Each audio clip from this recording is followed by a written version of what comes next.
Delhi two Himachal Pradesh. ভ্রমণ প্রিয় মানুষের জন্য হিমাচল প্রদেশ একটি প্রকৃত জায়গা, যেখানে গেলে পাহাড় পর্বতের মাঝে গড়ে ওঠা সবুজের মাঝে বাড়ি গড় শহর, পাশাপাশি রূপালী বরফে ঢাকা পর্বত শৃঙ্গের সাথে গড়ে ওঠা যুগল মিতালি দেখে যে কারোরই হারিয়ে যাবে মন এক স্বপ্নের ভুবনে।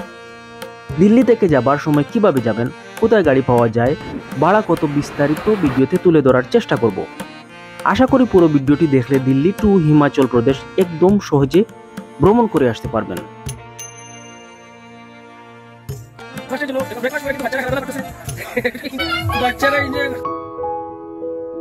আসসালামু আলাইকুম, আমি সুমন, আপনাদের সবাইকে জানাই টুরিস্টার চ্যানেলে সুস্বাগতম। বন্ধুরা, এখন বাজে রাত 10:30। এই মুহূর্তে আমি আছি নয়াদিল্লি পাহাড়গঞ্জে। সামনে যে গাড়িগুলো দেখছেন এগুলাকে বলা হয় টেম্পো ট্রাভেলার্স। যেহেতু আমরা অনেক ট্রাভেলার্স রয়েছি, তাই দেখে শুনে গাড়ি ছাড়তে হচ্ছে, এর জন্য কিছুটা বিলম্বিত হচ্ছে, নির্ধারিত সময়ের চাইতে একটু বেশি। আমাদের এই গ্রুপের ভ্রমণ পরিচালনার দায়িত্বে রয়েছেন ইশতিয়াক মোল্লা। আমাদের যাত্রা শুরু এখন দিল্লি থেকে। আল্লাহর নামে রওনা দিলাম ধর্মশালার উদ্দেশ্যে। আমাদের গাড়িতে রয়েছেন 9 জন এবং পিছনে আছে আরেকটি গাড়ি, সামনে আছে আরেকটি গাড়ি। মোট আমরা 27 জনের মতোই চলে যাচ্ছি এখান থেকে। 28 জন আমাদের গাড়িতে আছে। সোহেব আলী, আলমগীর ভাই আর আছে আলমগীর ভাই, কিছু বলি যান। বন্ধুরা, এখন এসে হাজির হলাম হরিয়ানায়। আসলে দিল্লি থেকে হরিয়ানায় আসার আগ মুহূর্তে রাস্তার ভিউ কিছুই দেখা যাচ্ছিল না এবং আপনাদের সামনে তুলে ধরিনি। এখন এই জায়গায় আমরা রাতের খাবার দাবার করব এবং খাওয়া দাওয়া শেষে আবার দ্বিতীয়বারের মতো আমাদের যাত্রা শুরু করব হিমাচলের উদ্দেশ্যে। এটি হচ্ছে আমার রাতের খাবার। আমি একটি ভেজিটেবল থালি নিয়েছি। আপনারা দেখতে পাচ্ছেন আমার খাবারটা কিছুটা ভারী, অন্যান্যরা কিন্তু হালকা খাবার খাচ্ছে। এর মূল কারণ হচ্ছে আমি 2 দিন কিছু খেতে পারিনি, খুবই অসুস্থ ছিলাম। অন্যান্যরা যা কিছু নিয়েছে আসলে এগুলোর নাম সঠিক বলতে পারবো না, সম্ভবত এটাকে বলা হয় খিচুড়ি। তো দেখতে পাচ্ছেন আমরা এখন এই জায়গায় খাওয়া দাওয়া করেছি সবাই মিলে। আমরা 3টি গাড়ি এসেছি, প্রায় 27-28 জন আমরা লোক ছিলাম। সবাই কিন্তু যার যার মতো খাবার দাবার খেয়ে আবার আমরা গাড়ির দিকে রওনা দিব এবং সেখানে গিয়ে আবার হিমাচলের উদ্দেশ্যে রওনা দিব এবং পরবর্তীতে অন্য জায়গায় স্টপেজ নেওয়ার চেষ্টা করব। দিল্লি থেকে হরিয়ানা, হরিয়ানা থেকে লুধিয়ানা, যতই সামনের দিকে এগিয়ে যাচ্ছি, মানে হিমাচলের কাছাকাছি যাচ্ছি, খুবই ঠান্ডা বা শীত অনুভূত হচ্ছে। এই জায়গায় কিন্তু আরো একটি স্টপেজ নিলাম।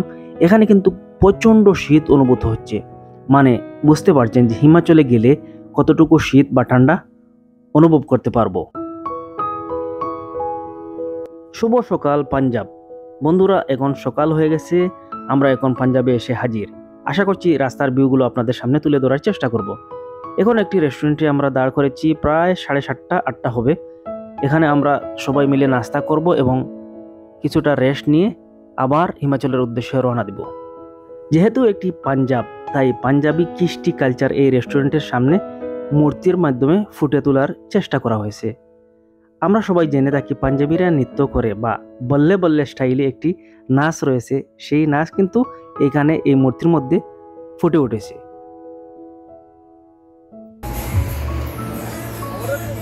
আমরা মধ্যবর্তী বিরতি নিয়েছিলাম ব্রেকফাস্টের জন্য। এখন ব্রেকফাস্ট পরে কিন্তু বাচ্চারা খেলাধুলা করতেছে, বাচ্চারা এনজয় করতেছে। বড় বাচ্চা, এই যে বড় বাচ্চা খেলাধুলা করতেছে, আর এই যে এটা ছোট বাচ্চা। এখন যেহেতু সকাল হয়ে গেছে, দিনের আলোতে সৌন্দর্য ফুটে উঠেছে এবং আপনাদের সামনে সেই সৌন্দর্যগুলো তুলে ধরার চেষ্টা করছি এবং নিজেই উপভোগ করছি।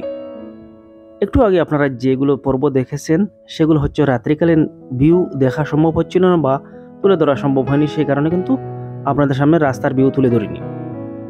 যতই সামনের দিকে এগিয়ে যাচ্ছি, বড় বড় উঁচু উঁচু পাহাড় কিন্তু উঁকি মারছে, সবুজের সমারোহ চতুর্দিকে আপনারা দেখতে পাচ্ছেন। বন্ধুরা, রোড ভিউ দেখতে দেখতে এবং সৌন্দর্য উপভোগের পাশাপাশি আপনাদের সাথে শেয়ার করছি দিল্লি টু হিমাচলের দূরত্ব হচ্ছে প্রায় 500 কিলোমিটার, এর কাছাকাছি। সময় লাগে আনুমানিক 13 ঘন্টা। আমরা যাচ্ছি প্রাইভেট গাড়ি দিয়ে, তবে দিল্লি থেকে বাসে সরাসরি যাওয়া যায়। দিল্লি থেকে যে বাসগুলো যায় তা রাতে রওনা হয়। জনপ্রতি ভাড়া 1200 থেকে 1500 রুপি। যে জায়গা থেকে ছাড়ে সেই জায়গার নাম হচ্ছে মজনুকা টিলা। আবার হিমাচল থেকে যে বাসগুলো রিটার্ন দিল্লিতে আসে, যেই জায়গায় থামায় সেই জায়গার নাম হচ্ছে কাশ্মীরি গেট। তাছাড়া ফ্লাইটে কিন্তু দিল্লি থেকে হিমাচল প্রদেশ যাওয়া যায়, তবে হিমাচল প্রদেশে যে ফ্লাইটগুলো যায় অত্যন্ত ছোট আমি শুনেছি, বা আমার সাথে যারা গিয়েছেন তারা কিন্তু কয়েকজন ফ্লাইটে গেছেন এবং খুবই সৌন্দর্য উপভোগ করেছেন এবং খুবই খারাপও লেগেছে, ভয় লেগেছে। এছাড়াও কিন্তু দিল্লি থেকে আপনি ট্রেনে যেতে পারবেন, তবে ট্রেন কিন্তু হিমাচল প্রদেশে সেখানে কিন্তু সরাসরি যায় না, যেহেতু পাহাড়ি এলাকা। দিল্লি থেকে ট্রেনে যেতে হলে আপনাকে অবশ্যই পাঞ্জাবে গিয়ে ট্রেন চেঞ্জ করে বাসে যেতে হবে। এখন আমরা পাঞ্জাবের শেষ প্রান্তে এসে পৌঁছে গেলাম। মানে সামনে যে গেটটি দেখতে পাচ্ছেন, গেটের এই সাইড হচ্ছে পাঞ্জাব এবং অপর সাইড হচ্ছে হিমাচল প্রদেশ। হিমাচল প্রদেশ মানেই হচ্ছে পাহাড়ি এলাকা। আমরা এখন পাহাড়ি এলাকায় প্রবেশ করলাম। আপনারা দেখতে পাচ্ছেন কিন্তু চতুর্দিকে সবুজের সমারোহ এবং বড় বড় উঁচু উঁচু পাহাড়। গাড়ি কখনো উঁচু উঁচু পাহাড় অতিক্রম করে ধীরে ধীরে যখন নিচের দিকে নেমে যায়, সেই ভিউগুলো কিন্তু খুবই চমৎকার লাগে। আঁকা বাঁকা পথ বেয়ে আবার নিচের দিকে নেমে যায় গাড়ি। আর এই যে মুহূর্ত বা অনুভূতি, সেটা কিন্তু ভাষায় প্রকাশ করা সম্ভব নয়। যদি না আপনি সরাসরি দেখেন তাহলে বুঝতে পারবেন এই জায়গার মুহূর্ত বা অনুভূতিগুলো নিজেই অনুভব করতে পারবেন।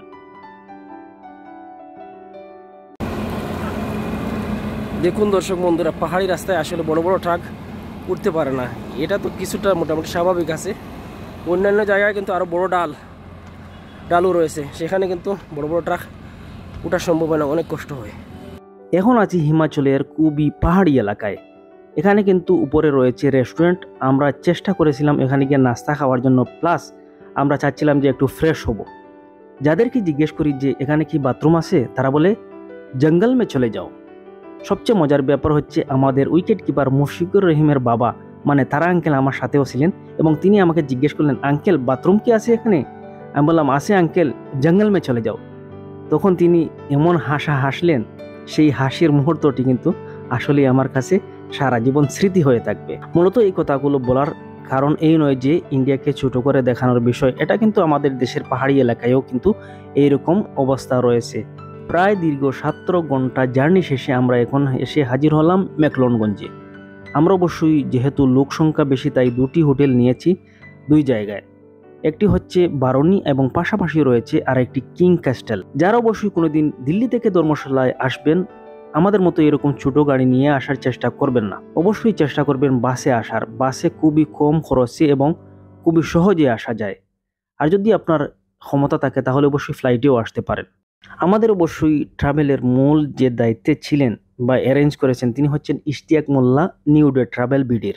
আমরা যাওয়া আসার জন্য এই গাড়িটি রিজার্ভ করেছিলাম এবং সাইট সিইং করব, টোটাল মিলিয়ে কিন্তু ৬,০০০ টাকা করে জনপ্রতি দিয়েছিলাম, মানে ৬,০০০ রুপি। আজকে তাহলে এখান থেকে বিদায় নিতে হচ্ছে। আপনারা যদি ট্রাভেল ভিডিও পছন্দ করেন তাহলে অবশ্যই আমাদের চ্যানেলটি সাবস্ক্রাইব করে পাশে থাকার চেষ্টা করবেন। ধন্যবাদ সবাইকে। আসসালামু আলাইকুম ওয়া রাহমাতুল্লাহি ওয়া বারাকাতুহু।